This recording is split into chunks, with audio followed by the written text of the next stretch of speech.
오늘 하나님께서 우리에게 주시는 말씀은 신약성경 에베소서 1장 13절 말씀입니다.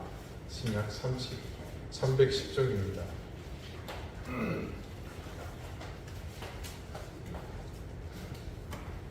에베소서 1장 13절 말씀을 제가 읽겠습니다. 다 같이 자리에서 일어나 하나님의 말씀을 경청하십시오.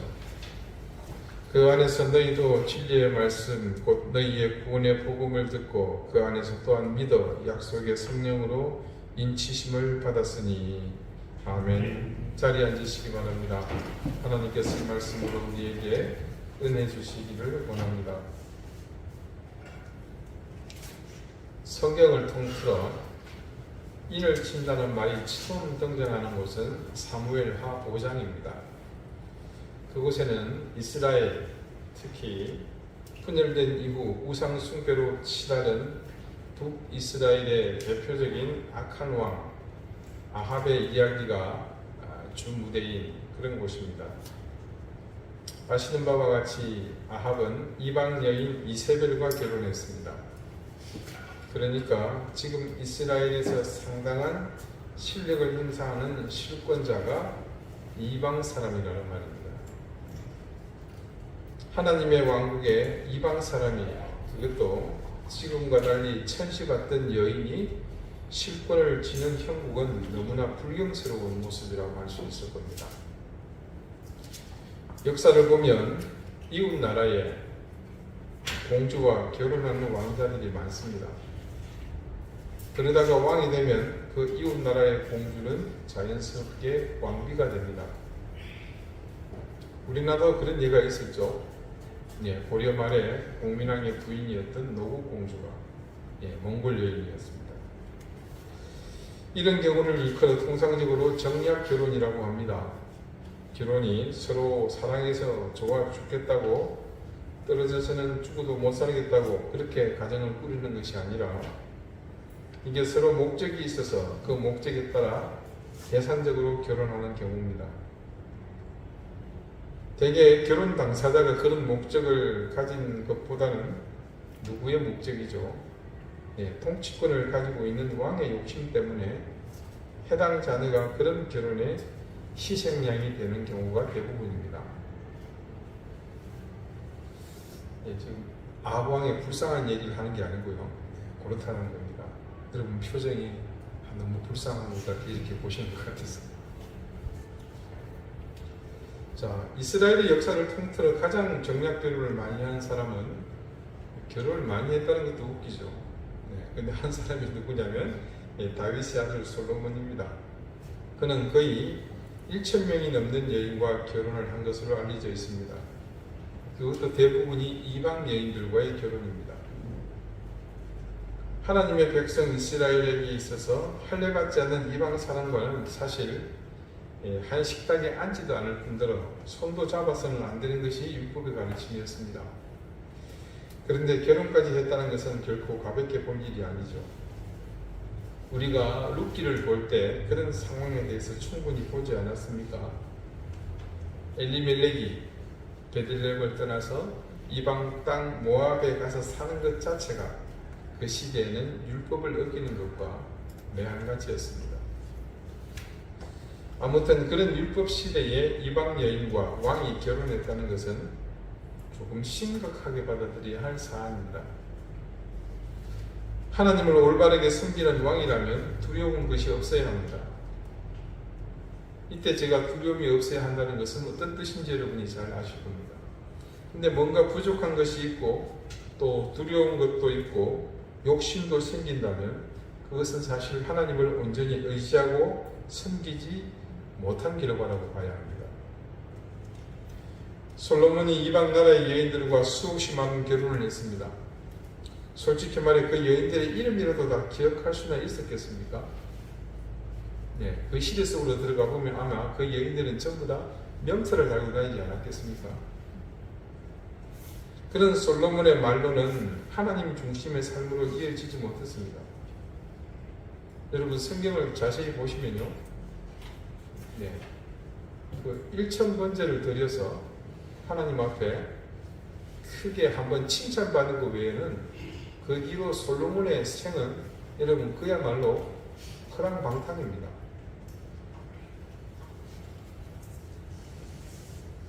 결국 그는 예루살렘의 온갖 주변 나라들의 우상을 모이게 만들었고 이후 그 거룩한 도성은 우상의 집합소가 되어버립니다.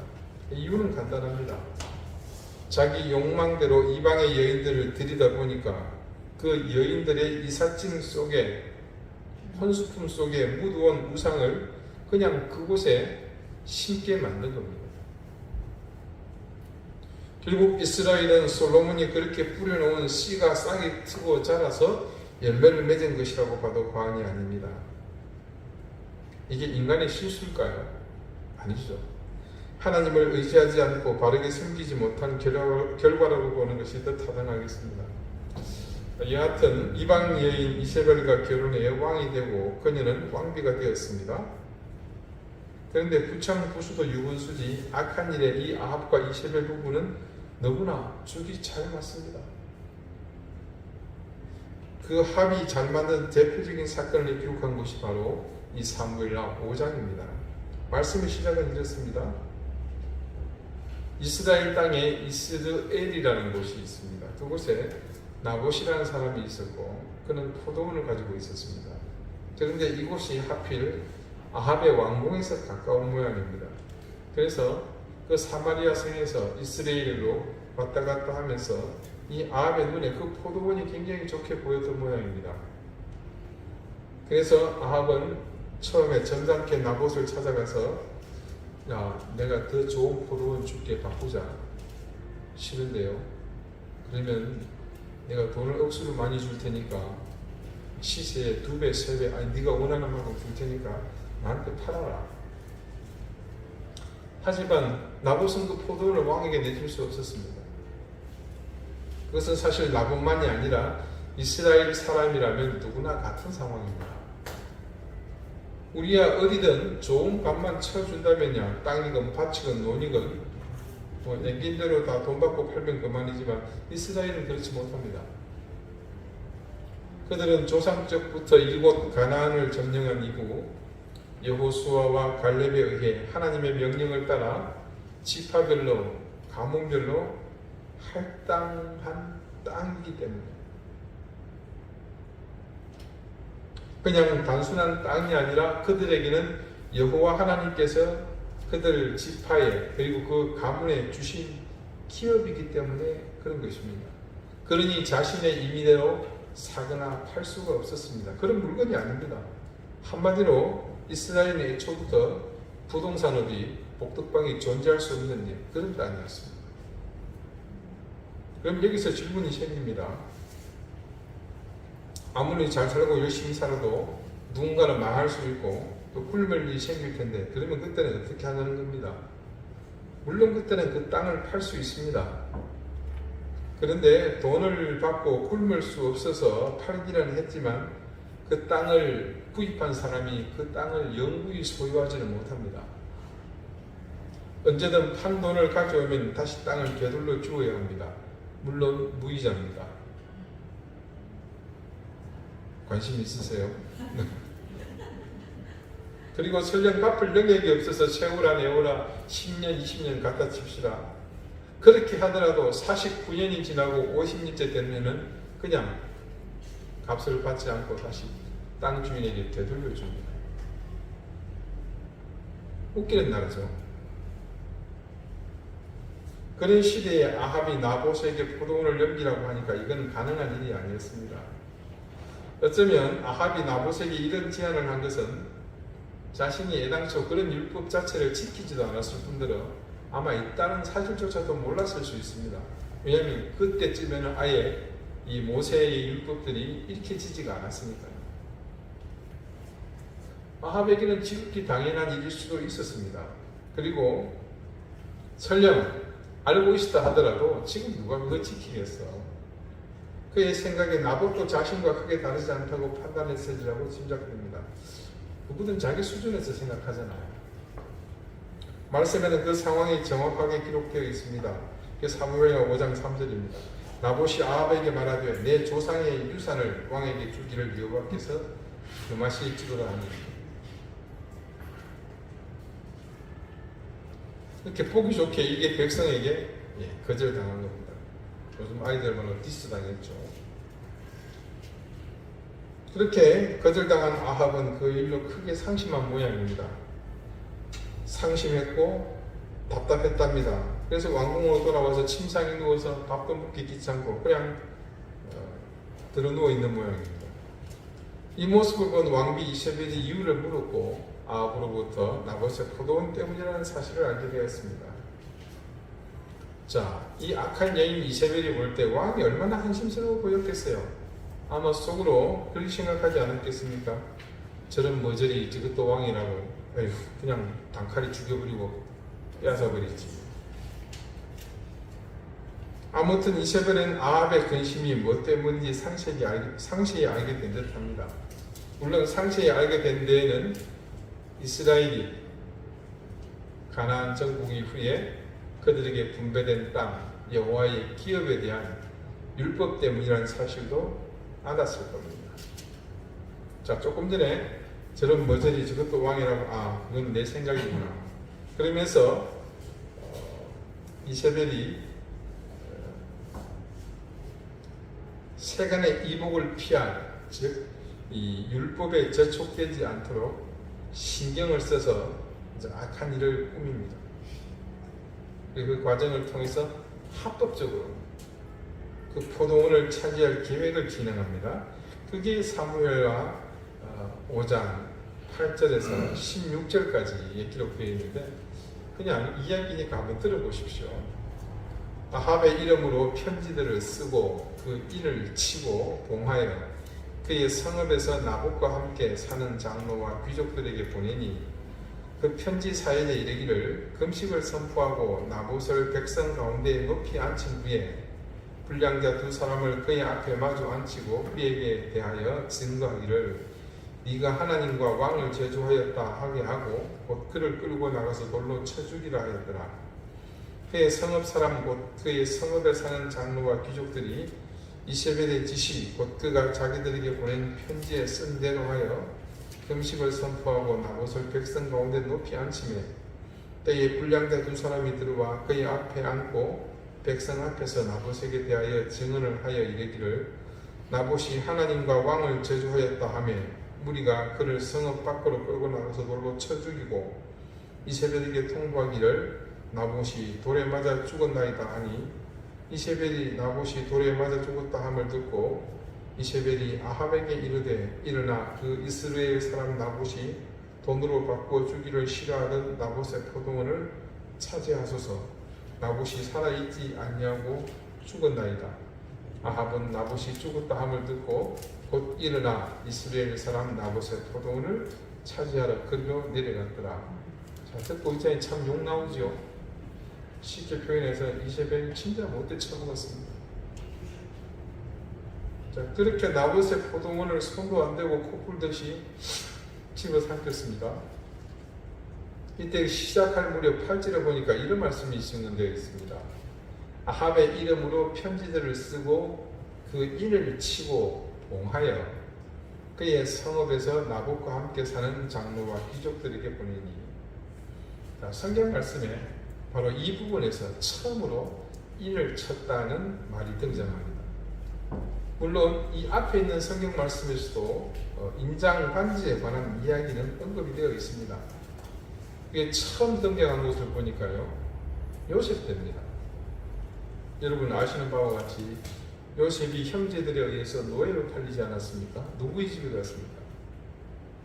애굽 왕의 12대장 보디발의 집으로 팔려갔죠. 근데 그 성실한 요셉이 보디발의 신임을 얻었단 말입니다. 인생이 피나 싶었는데 뭐에 끌리게 되죠?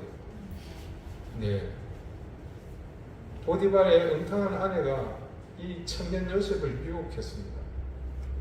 그것을 벗어나고자 했다가 도리어 누명을 쓰게 되죠. 그래서 시위대 감옥에 갇히게 됐습니다.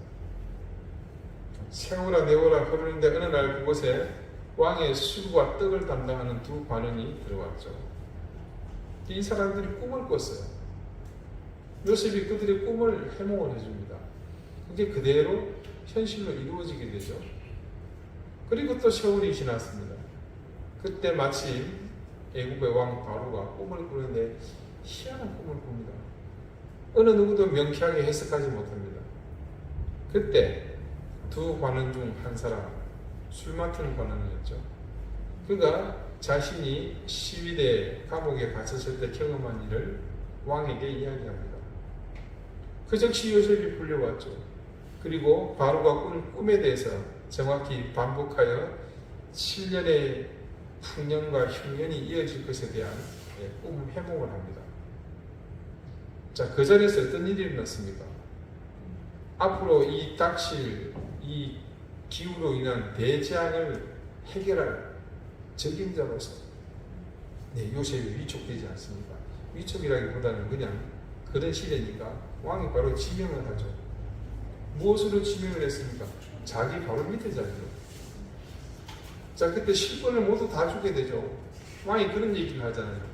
네가 나하고 다른 거는 단지 내가 네 위에 있다는 이 하나 빼고는 다 이거지.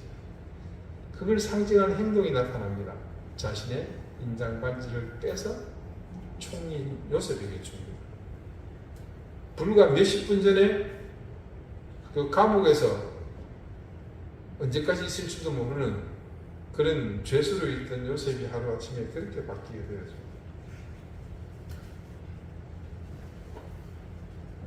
그게 처음 등장하는 거고요. 그 우리 인장 반지로 인을 쳤다는 기록은 이 사무엘 하에서 처음 나타난 겁니다. 근데 말입니다. 성경에서 공식적으로 기록되어 있는 인을 쳤다는 그 기록이 허무하게도 어떤 일에 대한 기록입니까? 불의한 일, 더럽고 추잡한 일에 인을 쳤다는 것이 첫 기록입니다. 여기서 아합이 직접 했던 아니면 이세벨이 손님이 내봐요 하면서 남편 손가락이 끼어지는 반지를 쑥 빼가지고 대신 쳤던 그 목적은 한 가지입니다. 자신들이 바라는 목적을 이루기 위한 욕망의 강력한 발로였습니다. 물론 이전에도 셀 수 없을 정도로 많은 곳에서 인을 치는 일은 있었을 겁니다. 자, 요셉이 실권을 쥐고 나서 선정을 하지 않습니까? 다 가뭄에 죽어나갈 때 애굽에서는 곡식이 있었듯이 그 일을 치자함에 있어 수도 없이 인장반지를 찍어대지 않았겠습니까? 자, 이 인장반지가 고위층에 있었던 것은 아닙니다. 민수기 31장 50절 기록을 보니까요, 우리 각 사람이 받은 바 금, 패물, 곧 발목고리, 손목고리, 인장반지, 귀고리, 목고리들을 여호와께 헌금으로 우리의 생명을 위하여 여호와 앞에 속죄하려고 가져왔나이다. 자, 미디안과 전쟁 이후에 물론 출애굽 과정입니다. 그 백성들이 하나님께 예물을 드리기 위해 가져온 내용 가운데 인장반지가 등장합니다. 자, 이 말씀을 통해 충분히 짐작할 수 있는 것이 이미 각 가문 혹은 지파별로 인장반지가 존재했었다는 겁니다. 그래서 그 반지로 인을 친 거죠. 혹은 인봉을 한다. 그게 대략 다음과 같은 의미들이 있습니다. 제일 먼저는 대표성이죠. 인장의 표식을 통해서 그것이 모든 것을 보장한다는 의미와 일맥상통한다고 보겠습니다. 자, 여러분 모두 인감을 가지고 계시죠? 여러분 아무 도장이나 막 찍어도 되는 것이 있지만 특별히 인감 도장을 찍어야 하는 일이 따로 있습니다. 전화가 왔어요. 네, 사장님, 사모님, 도장이 필요한데 하나 보내주시겠어요? 아이고, 이거 언제 옵니까? 그냥 하나 파서 찍으세요. 그런 도장이 있지만 내가 반드시 인감 도장을 들은 곳에 찍어야 하는 게 있죠. 자, 또 인을 친다, 도장을 찍는다. 부부가 살면서 많이 쓰는 말 하나 있죠. 도장 찍자는 말입니다. 어지간한 부부를 제외하고 이 말을 평생 부부로 살면서 한 번도 안 해본 사람이 있겠습니까? 물론 반드시 하라는 얘기는 아닙니다. 없어도 좋은 것들 얼마나 많습니까? 없을수록 좋은 말입니다. 이때 찍자고 서로 말하는 것이 뭡니까? 이혼 서류의 최종 날인을 하자는 것 아니겠습니까? 그럴 때 이 인장의 의미는 뭡니까? 최종 결정을 의미합니다. 인을 친다 혹은 이봉을 한다는 것은 또한 권위를 상징합니다. 문서에 인을 치면 그 문서는 인을 친 사람의 모든 권위가 담기게 됩니다. 인을 친 문서는 곧 누구의 말이 되는 겁니까? 왕이 되었건 고위 관료가 되었건 그 사람의 말로 간주합니다. 그러니 인장이 찍힌 문서는 단지 종이 조각이 아니라 엄청난 권위를 가지게 되는 것이죠. 자, 여러분 사극을 보시면 종종 그런 일이 있지 않습니까? 아무개는 속히 나와 전하의 교지를 받으시오. 그러면 벗은발로 튀어나옵니다. 그 문서를 읽는 사람 앞에 무릎을 꿇지 않습니까? 대부분 여러분 그때 그 문서를 수발하는 사람은 직급이 높은 사람 아닙니다. 파출소장 정도 우리가 보자면 그런 정도죠. 실제로 극중에서 그 교지를 받는 사람은 주로 누굽니까?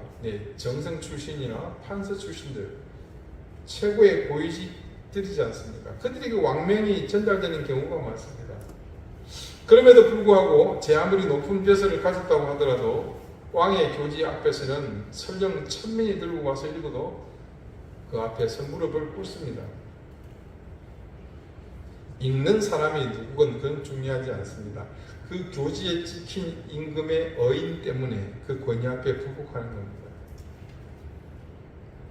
자, 이런 인을 치는 것과 관련한 일련의 일이 일어나고 있는 현장을 방금 우리는 이 아합과 이세벨의 경우를 통해서 한 가지를 경험했습니다.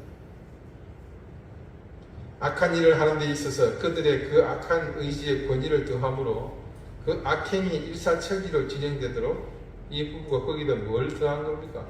권력을 더한 겁니다.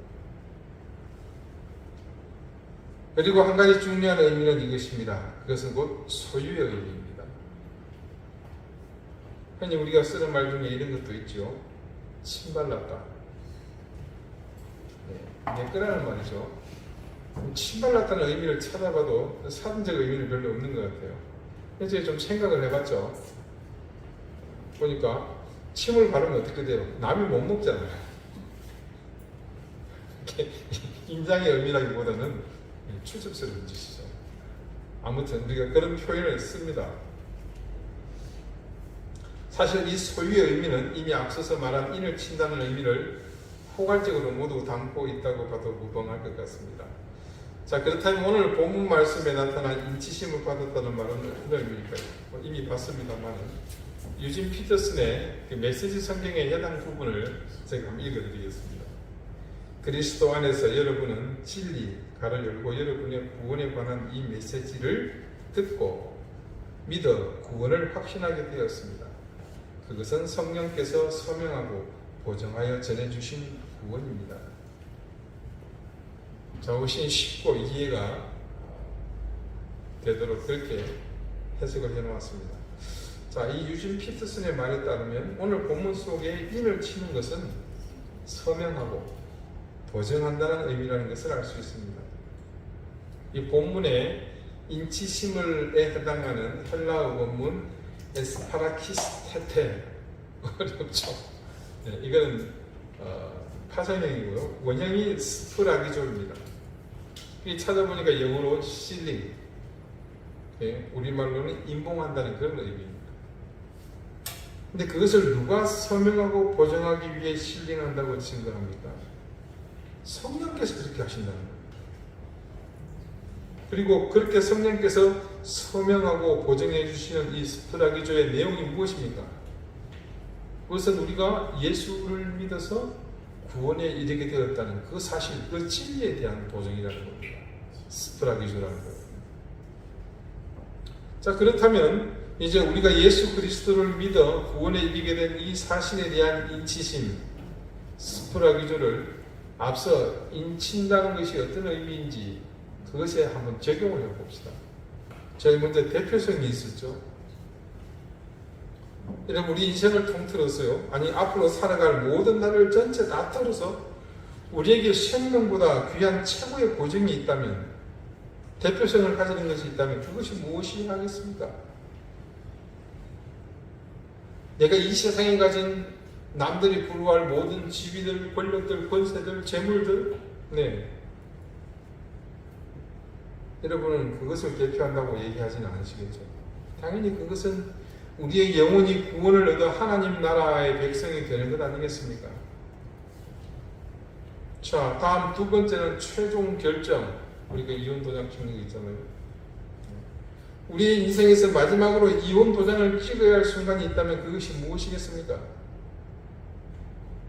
성령께서 보증이 되어주시고 서명하시는 그 인치심이 의미하는 바는 바로 죄와 우리의 관계일 것입니다.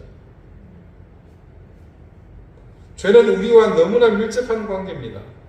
부부 관계보다도 더욱 밀착해서 우리 삶의 일부로 우리 인생에 깊이 자리 잡고 있지 않습니까? 우리의 최종 결정, 도장을 찍어야 할 우리의 스프라기조는 바로 이제껏 우리 인생을 태어날 때부터 올가매고 있는 죄와의 결별입니다.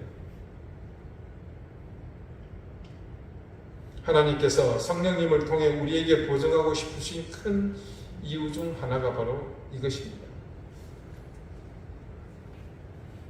앞서 우리가 하나님의 자녀가 되고 더 나아가 그 자녀의 의미가 또 확대되죠. 하나님 나라를 상속받을 진짜 권리를 가진 상속자로서 양자와 양녀가 되는데 필요했던 죄 사함의 과정이 바로 이 성령의 보증을 통해 그분의 인치심을 통해 우리에게 확정되었다는 사실을 더욱 여기서 확고히 하고 계십니다. 그래서 그 다음 우리는 성령의 인치심으로 인해 보증, 이 스프라기조 하심으로 죄 앞에 그리고 그 죄를 바탕으로 권세를 부리며 온갖 힘을 과시하는 사탄의 권세 앞에 그 모든 무릎을 꿇을 수 있는 권세를 갖게 되었습니다. 아까 그 사극 기억나시죠? 네. 영의정이든 판서든 대제학이든 대사학이든 한성부의 판윤이든 누구든 할 것 없이 임금의 의인이 찍힌 교지 앞에 무릎을 꿇어야 하듯이 우리가 가지게 된 이 권세는 사탄이 가진 어떤 힘과 권세든 모두 우리 앞에 무릎을 꿇게 만드는 능력을 가지게 합니다. 성령께서 보증하시는 것이, 인치시키는 것이 바로 이런 것입니다. 자, 우리가 만약 이런 사실을 간과하고 지나가다면 어떤 일이 벌어질 것 같습니까? 예수 그리스도의 보혈로 구원받은 우리의 삶이 다시 의미 없는 죄의 권세 아래로 나가 떨어지는 그런 삶이 되지 않겠습니까? 그래서 거듭나지 못했던 이전과 같이 세상의 길을 따라 그 속에 영달을 바라며 사는 불나방 같은 인생에서 벗어나지 못하는 겁니다. 자, 그리고 마지막 뭐였습니까? 인치심이 의미하는 것. 소유. 이 스프라기조는 우리가 영원히 누구의? 하나님의 소유가 되었다는 사실을 보증하고 서명하는 것임을 또한 알 수 있습니다. 저와 여러분의 구원은 바로 이 스프라기조, 성령에 서명하시고 보증하시는 이 모든 능력과 권세 속에서 한치의 오차 없이 이루어진 사실을 내포하고 있습니다. 자, 이제껏 살펴본 이 모든 내용은 결국 우리 구원의 완전함과 더불어 흠이 없음을 그대로 증거하고 있는 것이라고 할 수 있겠습니다. 이제껏 여러분 의식 속에서 우리가 구원받았다는 사실은 큰 감동이나 감격이 어느 정도였는지 한번 생각을 해보십시오. 누군가는 정말 구원받았다는 사실을 깨닫기는 했지만 그것이 직접 자기 피부에 와닿지 않기 때문에 물리적인 터치가 없으니까 그냥 그런가 보다 안 하고 그렇다고 그렇게 살고 있는 분도 있습니다. 그래서 나한테 묻는 사람한테 나 구원받았고 나 그리스도인이다. 그래서 나 죽어서 천국 간다. 기계적으로 대답하는 경우도 많습니다.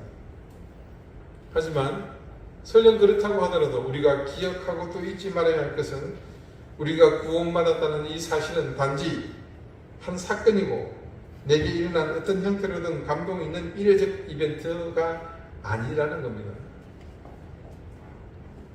우리의 판단이나 생각과 상관없이 하나님께서 우리를 구원하신 이런 철저한 계획과 진행 속에서 마지막 이 성령님의 인치심으로 완성되었다는 사실은 변함이 없습니다. 여러분, 역사를 더듬어 올라가 보십시오. 하나님께서 갈대아 우르에서 이곳저곳 떠돌아다니며 베두인처럼 살고 있던 아브라함을 부르셨습니다. 그에게 약속을 해주셨죠. 지금 살고 있는 이 갈대아 우르를 떠나 하나님께서 지시한 땅으로 가서 살라 하셨습니다. 하나님은 그곳에서 이 아브라함에게 네가 큰 민족을 이루고 복의 근원이 될 것이고 믿음의 조상이 될 것이라고 하셨습니다. 처음 그 약속은 단지 아브라함과 그리고 그의 후손을 통해 이루게 될 이스라엘 민족을 위한 약속이라고만 생각했습니다. 근데 여러분, 그 약속이 지금 어떻게 되었습니까? 저와 여러분에게까지 이어져 왔지 않습니까?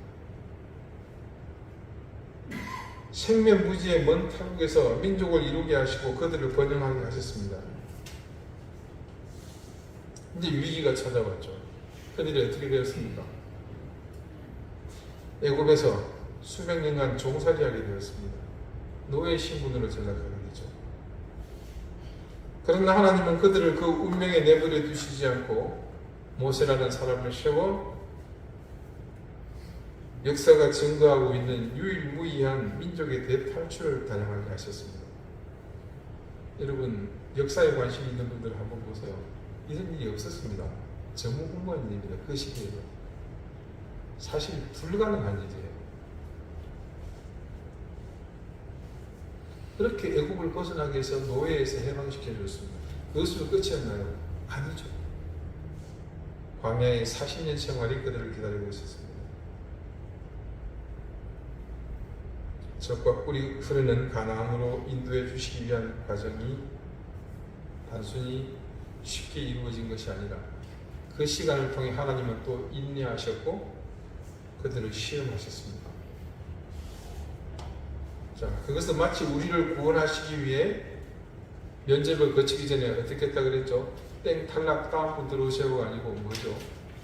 면접을 치지 않아도 될 정도로 모든 조건을 이미 다 만들어 주신, 그게 뭐였습니까? 우리의 죄를 사해 주시고 이미 구원해 주신, 그것과 같은 것이었습니다. 당신의 백성이 구원받기에 부족함이 없도록, 그 가나안 땅에 들어 살기에 부족함이 없도록 그들의 피 속에 녹아있는, 내 세포 속에 녹아있는 애굽의 모든 때를 철저히 벗겨내셨습니다.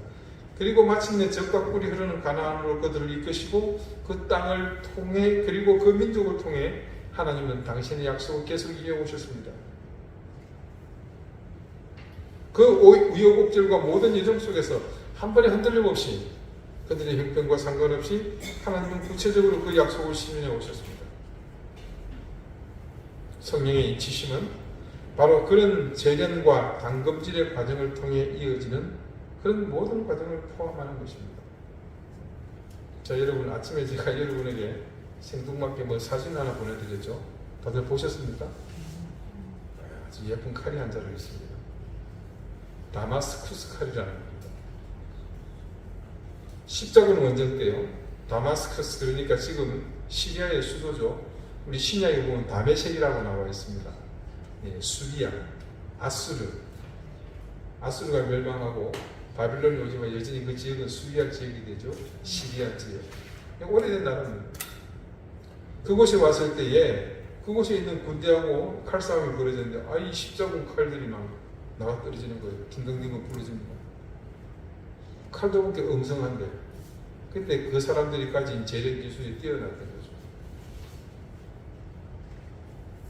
그래서 그 지역의 칼을 따로 서양에서는 다마스쿠스 검이라고 불렀다고 합니다. 자, 그걸 만드는 과정이 정확한지는 모르겠습니다만 지금은 이 다마스쿠스 칼이라는 것에 일반적인 하나의 뭐라 그럴까요? 고유명사는 아니지만 이 제조 과정이 그냥 보편화되어 있습니다. 조금 실력 있는 대장간에서는 이 다마스쿠스 칼을 만듭니다. 이게 금속이라는 것이요, 강하기도 하지만 어떤 건 잘 휘어지죠. 철사도 어떤 거 보면 잘 휘어지는데 어떤 건 빳빳합니다. 그래서 강한 것은 강한 힘을 받으면 어떻게 돼요? 부러집니다. 연한 쇠는 부러지진 않지만 휘어지거나 끊어질 수 있고 또 이게 흠이 잘 나죠.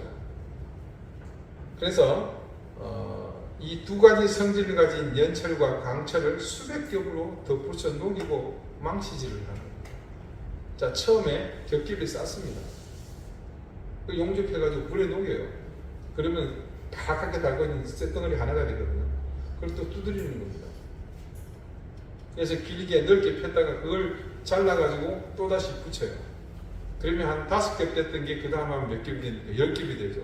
10겹을 또 붙이면 20겹, 40겹. 그래서 거의 수백 겹에 가깝게 몇 번을 반복해서 그렇게 담금질을 하는 겁니다. 자, 그렇게 얇게 펴서 날을 세워 만든 칼을 이제는 통칭해서 다마스쿠스 칼이라고 합니다. 근데 이 칼의 특징은요, 강도가 어마어마한 것과 절삭력이 또한 뛰어난 칼이 되는 것인데, 이 칼이 가진 더욱 가치 있는 것은 뭐냐면 이 두 성질의 쇠를 녹이고 두드리고 또 심지어 이렇게 꼬기도 합니다. 이런 과정 동안 아주 아름다운 무늬가 자체적으로 생긴다는 겁니다.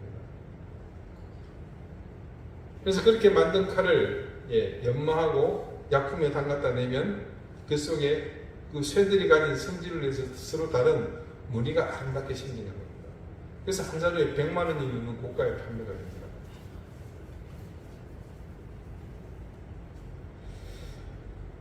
지금은 기술이 발달해서 다른 다양한 철이 만들어집니다. 그런 다양한 철로 또 다양한 방법으로 만든 더 강도가 높거나 절삭력이 뛰어난 칼도 만들어집니다. 예를 들어서 여러분 자동차 밑에 보면 예전에 쇼바라고 그랬죠. 지금도 그렇습니다만 이게 판처로 된 거 있습니다. 굉장히 강해요. 이게 탄력을 받아서 이렇게 스프링 작용을 하는데 중국에서 그걸로 칼을 만듭니다. 또 여러분 중국이 대만을 집어삼키려고 수십 년 전에 포격전을 한 적이 있습니다. 그때 수십만 발의 포탄이 떨어졌어요. 그 포탄의 탄피들을 가지고 만든 칼이 있습니다. 여러분 인터넷에 검색해 보세요. 포탄 칼이라고. 네, 그런 칼도 있으면 되게 강합니다. 자, 그런 사실은 이 다마스쿠스 칼보다도 강도가 더 높은 칼이 있음에도 불구하고 이 칼이 인기가 있는 이유는 따로 있습니다. 바로 결정적인 차이점인데 칼의 표면에 숨길 수 없이 드러나는 화려한 문양들입니다. 이 문양은 장인이 억지로 새겨넣은 것이 아닙니다. 그 문양은 이 칼의 진가를 아는 사람들에게 보이는 이 칼이 만들어지기까지 장인이 기울인 땀과 노력을 거기서 볼 수 있기 때문입니다. 그래서 그 칼의 화려한 문양을 아무리 사포에 문지르고 그라인더로 갈아도 없어지지 않는 거죠. 자, 여러분 사진에 보이는 그 문양이 그렇게 생긴 겁니다. 여러분 우리는 마치 이 다마스쿠스 칼과 같은 존재입니다. 그 칼에 억지로 새겨진 것이 아니라 수많은 공정 속에서 만들어진 흔적이 문양으로 아름답게 새겨진 것처럼 성령의 인치심이 우리의 인생에 그렇게 지워질 수 없는 강력한 문양처럼 새겨져 있다는 것입니다. 그 문양이 바로 성령님께서 우리에게 인쳐 주신 구원입니다. 그러므로 세상의 어떤 힘도 그리고 세상의 어떤 논리나 철학도 이 사실을 바꾸거나 제거할 수 없습니다. 우리가 예수 그리스도를 구주로 믿음으로 구원받았다는 사실, 성령께서 인쳐주심을 믿는 것은 모두 가슴에 이 다마스쿠스 칼의 문양과 같은 영원히 지워지지 않은 은혜의 흔적이 새겨지는 것과 같습니다. 사랑하는 여러분, 우리가 예수 그리스도를 구주로 믿어 구원에 이르게 되었다는 그 사실에 성령의 인치심을 믿으십니까? 그렇다면 이제 우리는 죄의 노예가 아니라 이제는 구원의 노예가 되었습니다. 그러므로 이제는 죄의 유혹에 이끌려 끝없는 욕망의 길을 가다 멸망으로 치닫는 인생이 아니라 구원의 능력에 이끌려 하늘의 신령한 가치를 따라가다가 종국에는 하나님의 나라에 이르게 될 운명에 빠지게 된 겁니다. 여러분의 그런 기가 막힌 운명에 빠지게 된 사실에 축하와 응원을 보냅니다. 우리 이등교회의 모든 교우들께서는 그 운명 속에서 함께 헤엄치며 아름답고 선한 공동체, 그런 교회를 이루어갔으면 좋겠습니다. 기도드리시겠습니다. 영원히 지워지지 않는 화려한 다마스쿠스 칼의 문양처럼 우리 인생에 각인된 구원의 은혜, 성령께서 인쳐 주심으로 각인된 구원의 문양이 우리의 운명이 되게 하셨음을 감사합니다. 우리 사랑하는 이등교회의 교우들은 성령으로부터 그렇게 각자의 인생의 인치심을 받았음을 감사하며 그 삶으로 하늘의 가치를 쫓아가는 인생이 되게 해주십시오. 우리를 속박하며 인생을 휘둘렀던 죄의 삶을 더 이상 바라보지 않게 하시고 철저히 생명이 있는 자녀로 그 흔적을 따라 살며 우리의 인생에 새겨진 이 아름다운 흔적을 더 귀하고 빛나게 만들어가게 해주십시오. 우리에게 구원의 은혜와 능력을 주신 예수 그리스도 이름으로 기도드립니다. 아멘.